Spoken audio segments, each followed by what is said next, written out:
The fucking dumbest thing that I have ever heard. People think, oh, they're doing this because they only want the commission, and that number doesn't mean anything. Right. That number means fucking everything. We might be the only bosses in the history of the fucking world that pay guys more than what the deal is. And when we jump out of our fucking seats and start screaming, holy shit, we're writing that dude a check. And when Christmas comes around, they're gonna write you a fucking Christmas bonus out of the fucking arena that night. The managers cut the fucking deal. Have you ever thought of releasing those discretionary bonuses? So, no. Because you know how a lot of media actually get their They want that fucking money so bad. Let's say you get $1 million bonus. People come crawling out of the fucking woodwork, man. Every uncle, cousin, nephew, people you didn't know you were related to need money. Everybody comes after you. None of you in this room have ever done a story where a guy has come out and said, yeah, here's what happened. I fought a great fight and I came out and this was my bonus. You know why? Because they don't want you to fucking know.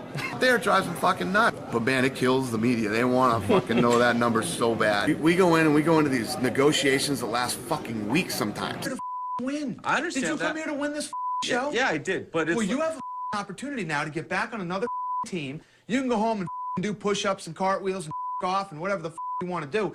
You're wasting his time and my time and your own time. We're here for 16 more days. Get to work. And I'm disgusted. You guys acted like a bunch of little kids last night, like high school bull, man. You're gone. You're gone. And Lobster, you're gone. You three are gone. Pack your boys. I'm the boss. I'm the boss. It's my way and no other way. End of story, you know? You're not gonna disrespect me. But I don't know what the everybody thought they were coming here for. Big deal, the guy sleeping next to you stinks. He's drunk all night, making noise, and you can't sleep. It's not all signing autographs and banging broads when you get out of here. It's not. And I'll throw you the out of this gym so fast your head will spin. It's so ridiculous that these guys don't show up on weight. Season 9, mother Season 9. If you don't know what the goes on in this show by now, I don't even know what to tell you. What do you not understand about that? Remember why the you came here. Show everybody, these millions of people watching, why they want to watch the 155-pound division. As a team, you guys should have been on his fat ass 2 weeks ago. Drives me crazy are the pussies and the posers. They get here and the camera's bothering them. They get nervous. They don't want to fight. They don't want to do this. And every season, it makes me sick to my stomach because I think of all the guys who wanted to be there. If you guys want to go back and be a fucking bartender, a short order cook, a fucking scientist, if that's what you really want to be, then go for it. But what the did you come here for? But when you get back out into the real world, you go to jail for that. Bro, you're not even famous yet. What the are you going to be like when you start making money and everybody wants your autograph and all the girls want to hang out with you? What's going to happen to you? You're going to be a lunatic. The bottom line is, you're out, bro. There's no point in having you here. You're obviously too heavy. You haven't been doing the right things to come in and fight at that weight. So, you're gone. Do you want to be a fighter? They pussed out. You weigh 190 pounds. And you're like 4'3". You got problems. These guys are all crying about their injuries. They've been whining about how hard this is, and then they quit. It makes me sick. I am blown away, and I don't even know what to do now. Shocked and disappointed. I really think you don't get it. Pack your bags, you're going home. That is pathetic. Guys, shut the up so we can get this over with. Thank you. Shut the up. But you can't ever threaten the production crew here. Do you want to stay here? Yes, sir, I do. You don't want to leave this show, right? No, sir. The last thing you want to do is get kicked off this show. Nothing pisses me off more than guys not making weight. If this is what you really want to do, but bro, you blew it. You blew it. You're out of here. Makes me sick. The guys that want to step up and go for it. You know, these guys that are like, we're friends. People don't want to hear that. Good for you, you're friends. I want to know who's better. We went out and we made them a crazy offer to come into the UFC and prove that he was the best in the world. And they turned it down. Nobody in their right mind would have turned that deal down. It's about, listen, I don't know how that whole deal works. They say that Fedor is a partner in that whole thing? A partner in what? Fucking M1? What the hell's that doing? Burning money. He's a partner in your burning money business? That's awesome. You're a great manager, Vidummy. But I went out there and gave him an insane offer. Insane. And I'm so glad he didn't take it. I mean, I was reading Twitter tonight, these people were ripping on the flyweight. Let me tell you what, if you didn't like that flyweight fight, please, I'm begging you, don't ever buy another UFC pay-per-view again. Don't ever buy another one. I don't want your money. You're a moron. You don't like fighting, and you don't appreciate great talent or heart. Forrest said that you brought him back into the cage. What did you say to him? Is this live? Yeah, okay. I said, are you out of your mind? What are you doing? I just grabbed him in the hallway back there, too. I just grabbed him and said, you know, what is your... And he said, I was upset and disappointed. I said, well, next time you're upset and disappointed about winning, do it in the back, okay? Stay in the octagon. It's like professional suicide. You leave the octagon before the decision is called in the fight that you want. Are you out of your mind? Bob Arum, the guy who was saying, oh, the Fertittas are idiots. They're losing, I quote, oodles of money in this thing. Now he's crying antitrust and he's copying everything we do. You weren't smart enough to do it, Bob. That's your fault. I want to see combat sports do better. I want to see boxing pull bigger numbers. I'm not Bob Arum, I'm that crusty dick. You know what I mean? I'm not out there smashing everything that we do and saying negative stuff about boxing. Boxing's fucking great. It's an incredible sport. I wouldn't be sitting here right now if it wasn't for the sport of boxing. You know, I'm not going to play Bob Arum's little pussy game. Fuck him. Okay, we've done 11 fights this year, and 4 of them were free on free television, actual free television, free cable. Okay, Gary, you idiot. You're so dumb. I can't even believe that I'm answering your question. Ain't Survivor and vote him off. Beat him off. That didn't sound good, did it? I was very upset about the decision, and so I went in to talk to him about it. I'm mad. I'm acting like I'm angry. Yeah? That's all I'm acting like. A psycho is how Lee acts. Somebody who says like, no, Dana, I don't need a pep talk. I don't need one. I don't need a pep talk. And you don't really have any I'm not right here to give you a Then pep why are you talk. yelling at me? You don't have any right to Then yell at me, Dana. You know, Bobby, then I don't want to talk. Disrespect me. Have I ever disrespected you? I didn't disrespect you. Yeah, you did. I talked to you with respect the I whole don't want time. pep talk. That's not disrespectful? It Have isn't I ever disrespectful. disrespected you? Disrespectful would be telling you, get the out of here, Dana. Have I ever disrespected Don't you? you agree with me? No, I disagree with you. You haven't disrespected me until now. So why the are you going to talk to me like that? I don't admit give it. a if you're mad or not. You're not going to disrespect me. I've never disrespected I'm sorry you. if I did. Are you fucking shitting me? That's the replays? God damn. Diego Sanchez might be the nuttiest motherfucker on the planet. And he's happy, screaming, yeah. It's like he's losing to Paulo Thiago, then he turns on the crazy switch. Yeah. Then it's like, fuck. You kind of fucked up my ring rust theory. If you can buy the ones you want to buy, the ones you don't want to buy, watch fucking American Idol. And boxing doesn't give you the fucking fights that we do. Nobody's fucking making you buy fight. The quality of the card, we had 2 of the best middleweights in the world. If I had some say in it, fucking Steve Mazzagatti would be up in the fucking North Pole somewhere roughing fights.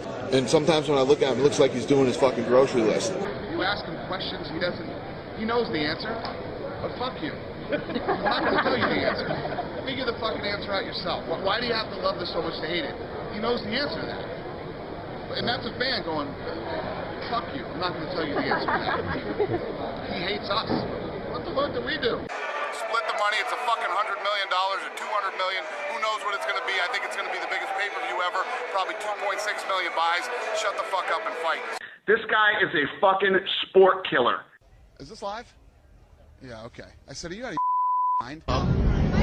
We get down there, front row. I paid 10 times what these motherfuckers cost to see Rage Against the Machine.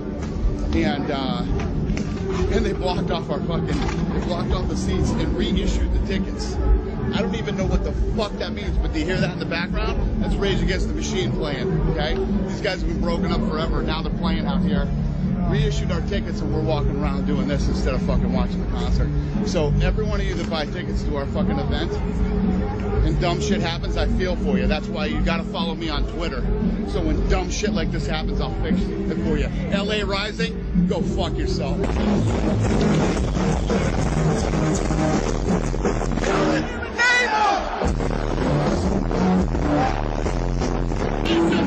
Fucking awesome!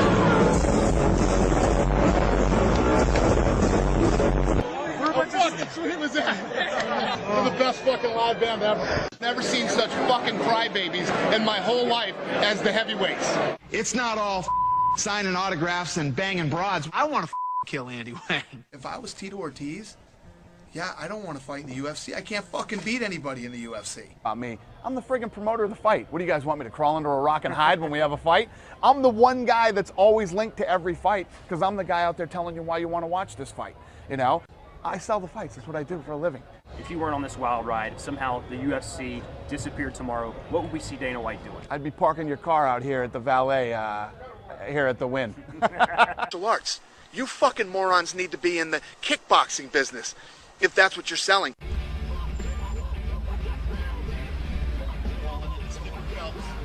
They're like, where's that fucking idiot? He has a press conference right now. He's like, man, stop stressing me the fuck out, idiot. You were late, not me. I will pull this car over Pull this car over and beat the shit out of your big-headed friend over there. Look at that guy just waved you through. Hurry, hurry! Yeah. This fucking moron's late for his own press conference. Look at Lorenzo. I'm gonna fucking kick him in his balls when he gets out of this car. Fight week, blog week, or whatever. Whatever he does. I'll wear a suit and flip flops. Is he in a suit and barefoot? Yeah, he's so fucking fat, his shoes don't fit anymore. Then what the fuck? This guy is a fucking assbag. Like, I give a fuck what Jake Rawson thinks. What the fuck has this guy ever done to move the sport of MMA forward? They got some dude with a big fucking afro wrestling. These guys are made the biggest fuck up in the history of all sports. I told him, and he knows I fucking told him. They thought they were too cool, too slick, and too fucking funny. But what do you think when guys say that? I think you're a fucking idiot. Who they choose to spend their life with, it's none of your fucking business. What you better be worried about is this dude's gonna come kick your fucking ass. Because he's not coming in the house to fuck you, okay? He's coming in the house to kick your fucking ass. It doesn't fucking make a difference to me one way or the other. I said fuck you to everybody. And if you give a shit about that, you're some fucking closed-minded moron.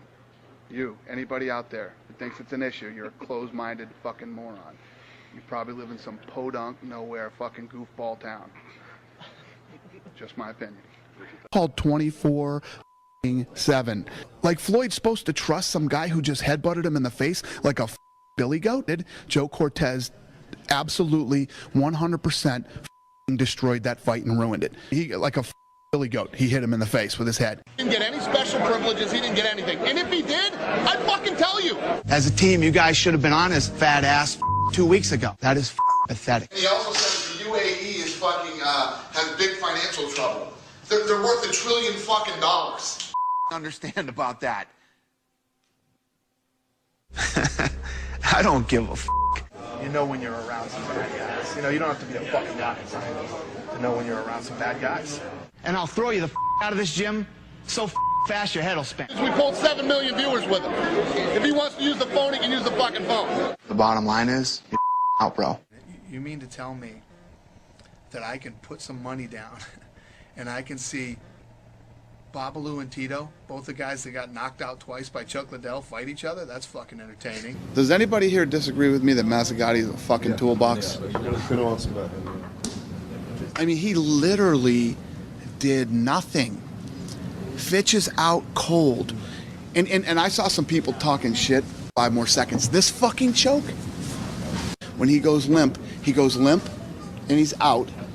Then he rolls him fucking over. Lets his head fucking flop to the thing and then stands up over him. He's literally like this, standing up over him before Mazzagatti even fucking gets in the picture. The Nevada State Athletic Commission is going to keep this fucking guy around until he seriously hurts somebody. That guy is dangerous. Not right of me. You know what I mean? If a fight has a guy, let me tell you what, if I was a fighter and I showed up that night and it said Steve, I'd be like, oh fucking hell no. One of two things are going to happen tonight. I'm either going to get hurt or this guy's going to do something stupid and screw up my fight. You continuously complain about this guy. You know, if the Nevada State Athletic Commission wants to keep him a referee, put him in the minor leagues and let him get some more work. If the guy really wants to be a ref that bad, put him in the minor leagues. and let him do some work there and get some experience. He doesn't belong in the pros. What has the commission said when you've approached them with this? To me? Nothing. They don't give a shit. Like, what could John Fitch do in this situation? Can he file a complaint over this? Either Steve Mazzagatti is fucking idiot. Yeah. I would do everything in my... All I can do now is talk. You know? I don't know how many more times we can say it. I don't know how many more times this guy can just look bad and fuck up, and it's just fucking crazy, man. Everybody, you know, you'll hear people saying out there, oh, you know, the Nevada State Athletic Commission's in Zuffa's pocket and they could do it. Yeah. Yeah, okay. If the Nevada State Athletic Commission gave a shit what we thought, Mazzagatti would have been gone a long time ago. And Nevada State Athletic Commission is supposed to be the best in the country. It used to be. It's not anymore. It's not anymore. If you can prove. And you see Fitch's arms go dead. You see him go limp. Mazzagatti standing in the corner. Pick up some bread, fucking milk, right? Then what's even, he flips him over and is still on top of him with the choke, flips his head back, then stands above him and goes like this. And then you see Mazzagatti going, is he sleeping? I guess this fight's over, right? You answer that question. Would you say, Ariel, would you say that Keith Kaiser is doing the state of Nevada a disservice by keeping Mazzagatti in there? Yes. Okay. Well, there you go. Stupid fucking question. No one